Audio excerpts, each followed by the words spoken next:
Hello everyone, welcome back. In our last episode, I reminded all of you that Singapore is not a democracy and that our elections are designed not to be free or fair. I also reminded all of you how Lisa, the Clairvoyant Malayan Sun Dog, has accurately predicted the outcome of the elections twice. I can now reveal that Lisa made other predictions about the future of humanity back in 2015, which I'm going to share with you now. Dear humans, as I sit here listening to that classic Silento song, which undoubtedly marks the start of a long and successful career for him, I predict that following the death of Lee Kuan Yew, his children will fall into a civil war over his legacy, which will be won by Lee Hsien Yang wearing a Gundam suit. I predict that President Obama will be succeeded by a businessman from New York, a political novice, who will nonetheless use his business smarts to lead the USA into a new era with great moral integrity. I predict that artificial intelligence will lead to a new era of computing worldwide, freeing humans from having to work so they can stay at home all day and feed their dogs treats. I predict that I will be so irresistibly cute that my human will give me a treat after he reads this. Lisa, the Clairvoyant Malayan Sun Dog, does it again! This is the show with PJ Thum.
Welcome back.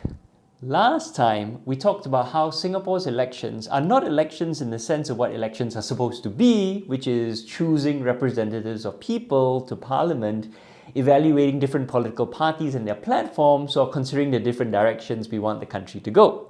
Instead, the structural, institutional, and other factors means that our elections are really just limited to a very highly restricted referendum on the PAP's track record over the past term, in which the PAP can't get any less than 50-60%, rather than any actual evaluation of the opposition or consideration of a different direction for the country. I even said the PAP could simply not campaign and still win with half the votes. But we must recognize that the PAP did campaign and did it very well. The PAP were not just sitting back and putting their feet up. In particular, they learned from the 2020 campaign where they were unprepared for an online election during the pandemic, which allowed online media companies like The Online Citizen and New Narrative to run rampant online because we had far more developed online platforms. Remember that Institute of Policy Studies report I told you about last episode? It concluded that the more politically ignorant people are, the more likely they are to vote for the PAP.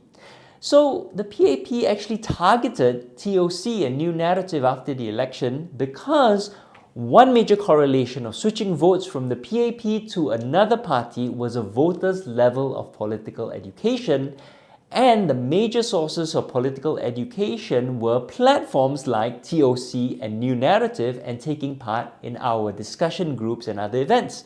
So within a year of the 2020 elections, both platforms were chased out of Singapore. Neither Terry Shi, who is the chief editor of TOC, nor I can actually live and work in Singapore now. And for the 2025 election, the PAP took no chances and flooded the market with podcast interviews of their politicians. Their top candidates went on all sorts of podcasts. By one count, in just 9 days of campaigning, there were over 120 podcast episodes with political candidates, and more than half of them were with PAP candidates. Any rando with a podcast suddenly had a PAP candidate offering to appear on it. And in particular, all the Chinese language podcasts only had PAP candidates. 你重新站出来，赢输都不用紧啊。如果党需要我的话，我会在这个大学再次看看有没有机会。 The fact is that almost 39% of Singaporeans speak a Chinese language as a first language at home, but all alternative independent online media is in English. So where are Chinese speakers getting their news? Only from SPH, from the government, or from PRC or Taiwan? They probably aren't watching this video. Are they? 大家好。如果你是在电脑上观看这个节目 ，YouTube 有自动翻译功能，你可以把字幕翻译成华文啊。还有停止加沙的种族灭绝，解放 Palestine。Anyway, the PAP also didn't use POFMA to anyhow whack like they did last time, and they kept their most unpopular and gaffe-prone politicians quiet. Vivian Balakrishnan did not say one word or give one speech during the whole campaign. Shanmugam only made one major point on taxes. But most importantly, the PAP happily compromised their beliefs to stay in power. The Thum strategy. Turn left just enough to win. In the year up to the election, they not only introduced lots of handouts like Bukit Panjang's $1 meals, but also introduced or expanded welfare programs to help Singaporeans. They know Singaporeans are suffering because it's their economic model. So they introduced, for example, a form of unemployment insurance via the Job Seeker Scheme, which was announced last October and took effect in April 2025, just before the election. So just before the election, around 60,000 unemployed Singaporeans received a cash payout of up to $1,500 each. And it worked! A black box survey before the election found 88% of Singaporeans thought Singapore was heading in the right direction.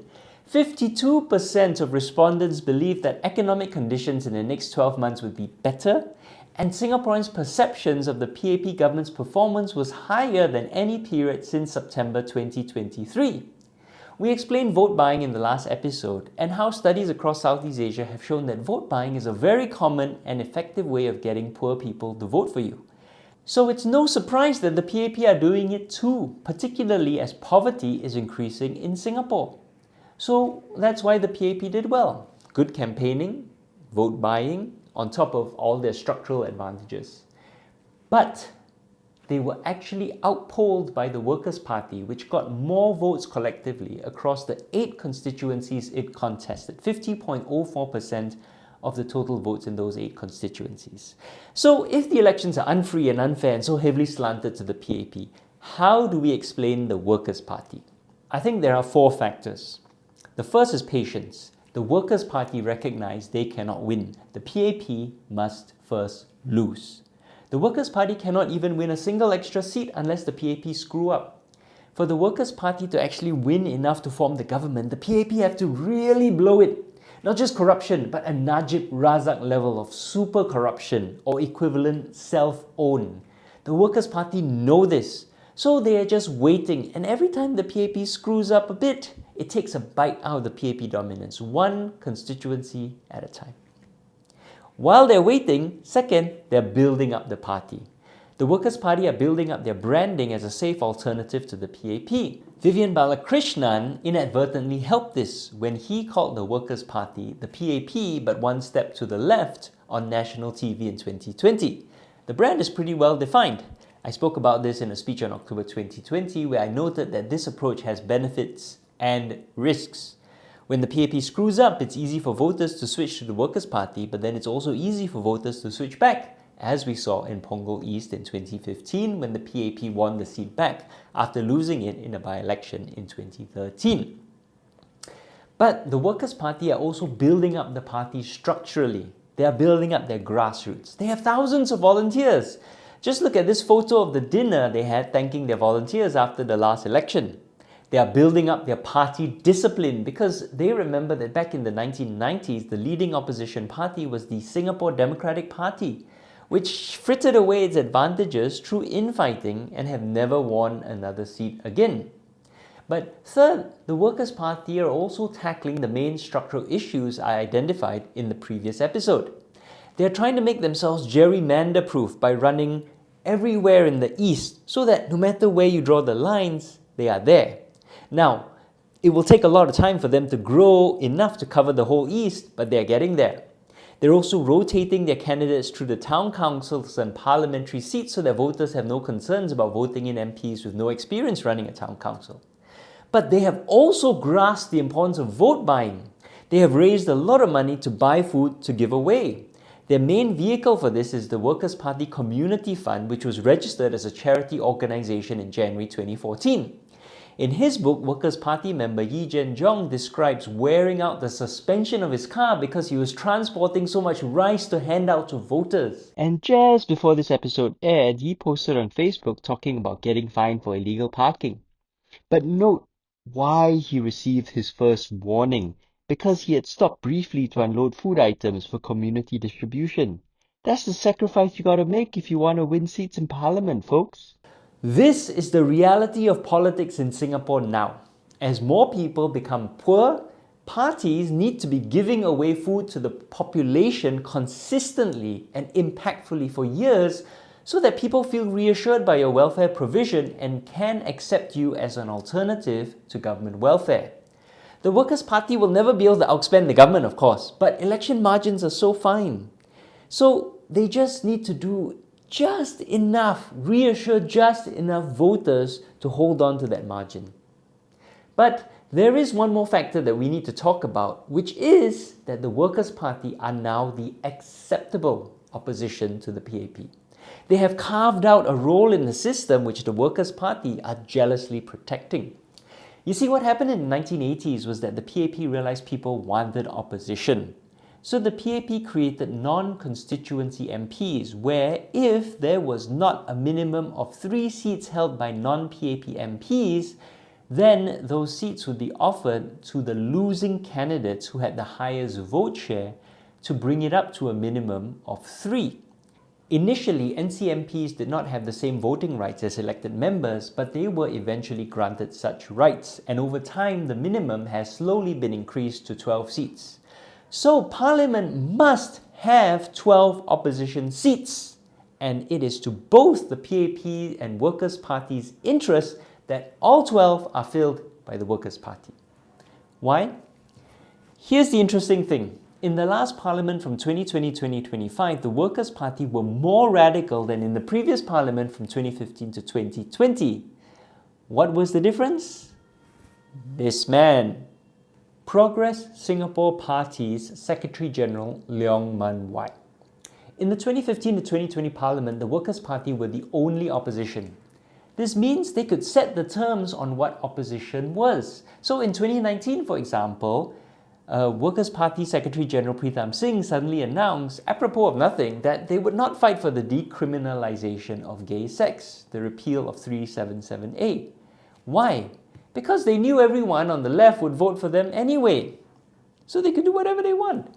But in the 2020 election, Leong Man Wai and Hazel Phua of the Progress Singapore Party entered Parliament as 2 non-constituency MPs, and Man Wai proceeded to be the most radical member of Parliament, aggressively arguing for transparency, accountability and electoral reform. His performance forced the Workers' Party to support him because they could not be seen to be undermining a fellow opposition member or disagreeing on issues of principle. So he pushed the entire opposition to the left and made them more radical.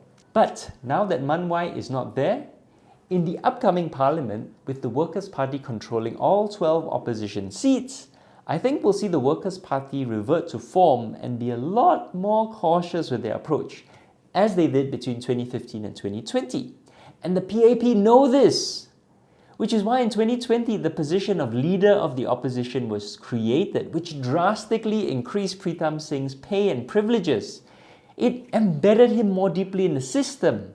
It gives the Workers' Party an advantage. But it also makes Thum more conservative. Before the 2025 general election, rumours abounded that Thum Singh would leave Aljunied GRC and run in either Punggol or Tampines GRC, which would have been a calculated risk. But no guts, no glory, right? Given his popularity, I think this was a risk which would have paid off, especially in Tampines, given how unpopular Masagos was. But Pritham did not leave Aljunied. Why? I think he does not want to risk his increased income and privileges that come from being leader of the opposition. If he loses his seat, he has no other income, he has no other job, so he has become very conservative. Play it safe. Think about how he says the Workers' Party has no ambition to form the government. Why? If you don't want to form the government, then what are you doing in politics? So, creating this leader of the opposition role was a smart move by the PAP because it co-opted their chief opponent and made him buy into the status quo, thus making him more conservative. As leader of the opposition, Pritham should be campaigning like mad to reform our unfree and unfair electoral system, to change it for the betterment of the people, but he won't because he now directly benefits from the status quo. Likewise, I think the PAP could have tried a lot harder to take back Sengkang or Aljunied if they wanted, but they don't. Let's be honest, they ran a bunch of nobodies in those GRCs because there must be 12 opposition MPs, and it is to their benefit for all 12 of those MPs to be Workers' Party MPs. And I bet the PAP and Workers' Party both sighed a huge sigh of relief when Andre Loh edged out Chee Soon Juan for that last seat. Now, this is not an attack on the Workers' Party. It has correctly identified the challenges of working in the PAP system and sought to position itself accordingly for greater success. No party lasts forever, and eventually one day when the PAP have their Najib Razak moment, the Workers' Party will be right there. So their strategy is not foolproof and it carries a lot of risks, but it's working for them. But given that the PAP are using this to both entrench and limit the opposition party, and especially an opposition party that is most like them in the whole system, it looks like Singapore really is moving towards a US-style system of politics. We already have the rampant gerrymandering and the pork barrel politics and the block votes, and now we have vote buying, but we're going to have two main parties controlling all the seats with very little to differentiate between them. The only difference in Singapore is one party is huge and the other party is tiny. But the crucial point is we have two parties cooperating to form a duopoly to exclude everyone else. But this, as we've seen everywhere, including the US, creates anger and frustration among people who are not represented by those two parties. And there are a lot of us who aren't. And this can lead to anger and cynicism and frustration and disengagement or even radicalization and the rise of a radical right wing who ended up capturing the Republican Party. If we don't want that for Singapore, then we need to permit a broader range of representative forces to be able to contend in Singapore. We need a more representative political system where people can freely and peacefully fight for their vision for Singapore. So how does that happen? How do other opposition parties then get a foothold in Parliament? And this relates to the other question I keep getting, which is, why did the Progress Singapore Party not win a seat despite Leong Man Wai's excellent performance in the last Parliament? Okay, so here are some thoughts based on the analysis I presented in this and the previous episode. First, you gotta have patience. The Workers' Party walked the ground in Hougang for 20 years since 1991 before its breakthrough in 2011. Then another 9 from 2011 to 2020. And now it'll be 10 years at least from 2020 before it gets another chance for a breakthrough. And you gotta accept that you cannot win unless the PAP screw up first. So genuine change cannot come through the electoral system as it stands. So you gotta have patience. So, second, you gotta change the rules of the game. Consider how you might create change outside of the formal political system and or how you can reform the electoral system to be more fair and more representative, because as long as you play by the PAP's rules, they win. Now, the SDP gets this because they have already launched a campaign for electoral reform, which I urge you to sign if you want an electoral system that actually represents Singaporean voters. But the SDP also understand that things have changed and you got to take part in vote buying. And that's my third point. Vote buying is now normal. You need to consistently be giving welfare to the people. Maybe even start a charity. The SDP have started the Orange and Teal Social Cooperative as their counterweight to NTUC and to the People's Association and started fundraising for it. Again, you can't outspend the government, but maybe you can do just enough to blunt the edge of the PAP's vote buying, to reassure those voters in Bukit Panjang that their $1 meals will be there even after they vote you in. This leads to the fourth and related point, which is you got to walk the ground. You got to be seen. Retail politics is the only way of getting around the PAP's control of all the offline and online media. You can't just campaign online. So, to put it bluntly, if you want to run in 2029 or 2030, you got to be out there already, right now, every weekend, talking to voters, giving out rice and other food and campaigning. Now, ideally, you want to build yourself up across a section of Singapore so that you are gerrymander-proof, so that no matter how the lines are drawn, you still have grassroots there. But then, of course, you need grassroots. You need a huge party machinery. You need thousands of volunteers.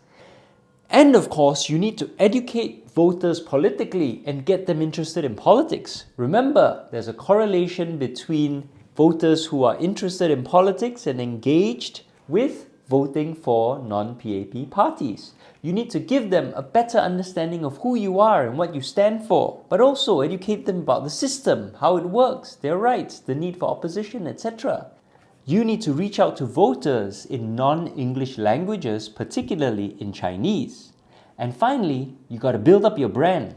Now, this takes a long time. Where do you stand in the political landscape, especially in relation to the PAP and WP? Some people want to outflank the WP on the right, but as we've seen, the WP and PAP are already building up a duopoly, and now the WP also have an advantage of incumbency. The SDP are the only other party, apart from the PAP and WP, that has a reasonably clear brand as the Human Rights and Social Justice Party, although most of their brand is tied up with Dr. Chee Soon Juan rather than in the party, which is a weakness, and they'll need to work on that. And of course, you need to do all the other things a political party needs to do. You got to find really good candidates. I think that's the most important thing. Have a good platform, clear messaging, good party organization, party discipline, all of that. Which brings us to the Progress Singapore Party. Now, they simply haven't had the time to do many of the things that I've talked about. Remember, the PAP was founded in 1954, the Workers' Party in 1957, the SDP in 1980. The Progress Singapore Party was founded in 2019.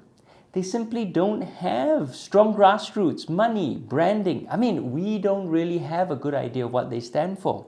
We only know them as Tan Cheng Bock and Lee Hsien Yang's party, and one is retiring and the other's in exile. They haven't been giving food away, they aren't walking the ground. Indeed, since the election, both the SDP and Workers' Party have already resumed campaigning, but nothing yet from the PSP. We do know they are recruiting volunteers, so that's a start.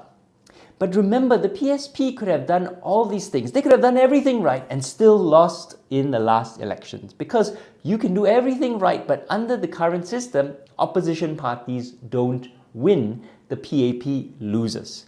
Opposition parties cannot win unless the PAP screw up really badly. That's the reality of the system we live in today. So if you are unhappy about the results of the recent election, if you want change, you have to take action. Help educate your friends and family about politics. Fight for electoral reform. Volunteer for a political party. Because the surest way to ensure that nothing changes is to do nothing. Okay, that's our show. See you next time.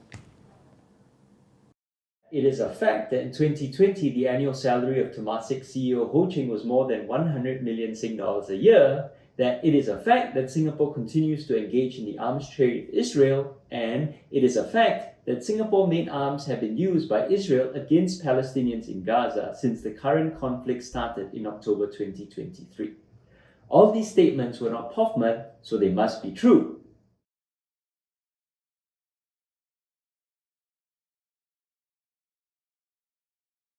Hello everyone, Grouchy the Malayan Sun Bear here with a big thank you to all our members who've supported us so loyally all these years.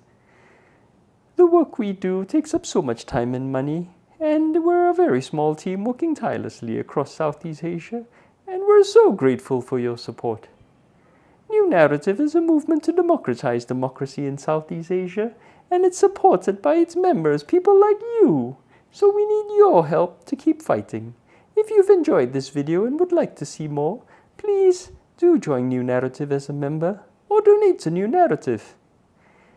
If you become a member, you gain access to our website with all our wonderful articles and videos and comics and podcasts. And you can also interact with other like-minded people who are fighting for a better Southeast Asia, including all our team members, and have wonderful conversations about important issues in a constructive way. So please consider becoming a member. It's as low as $5 a month, or donate to New Narrative at newnarrative.com/donate. Please like and subscribe to this video, and please share. Thank you very much.